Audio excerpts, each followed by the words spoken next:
The map to letting go. Why we get stuck and how to get out. We often hear that time heals all wounds.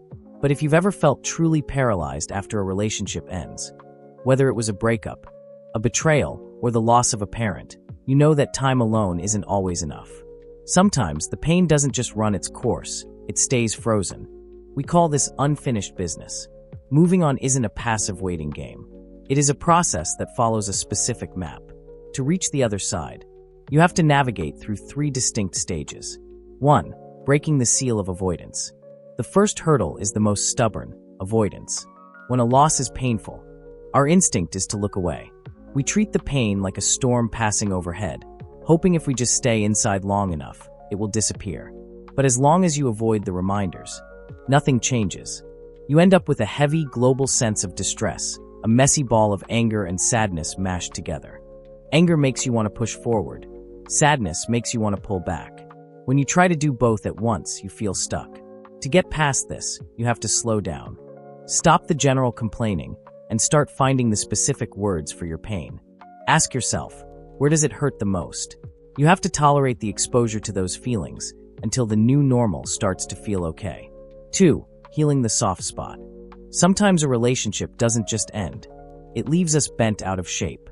This happens because the ending jabbed you right in your soft spot, that deep-seated insecurity you've carried for years. In this stage, it's easy to get caught in a cycle of self-blame. You might tell yourself you were too much, not enough, or unlovable. It feels like the same old story you've told yourself your whole life. The way out is to identify your existential needs. This isn't about what you need from them, like an apology. It's about what you need to flourish as a human being. You need to feel valuable. You need to feel like you matter. Once you realize you deserve to be treated with dignity, it creates a powerful contradiction against the way you were actually treated. That friction is where real change begins. 3. Grieving the never-beens. The final step is about organizing your emotions to say a proper goodbye. This involves 2 sides of the same coin, healthy anger and healthy grieving. You need anger to fight for your dignity and to realize that your love was worth something, even if the other person didn't see it. But you also need sadness to let go. People often struggle to finish grieving because of undeclared losses. These aren't just things you did together. They are the things you planned to do that will now never happen. The holidays you were saving for, the projects you wanted to start, the future you imagined. You have to put up little tombstones for these dreams and say goodbye to them one by one. The 3 paths to peace. How do you know when you've reached the end? Success doesn't always look like a happy ending. It looks like resolution. There are 3 ways this concludes. Reconciliation. You forgive the person and rebuild the bond.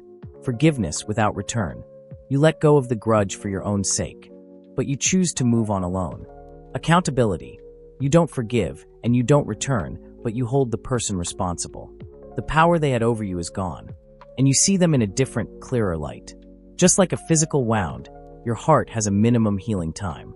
But by following this map and facing the feelings instead of freezing them, you ensure that when the time does pass, you are actually free.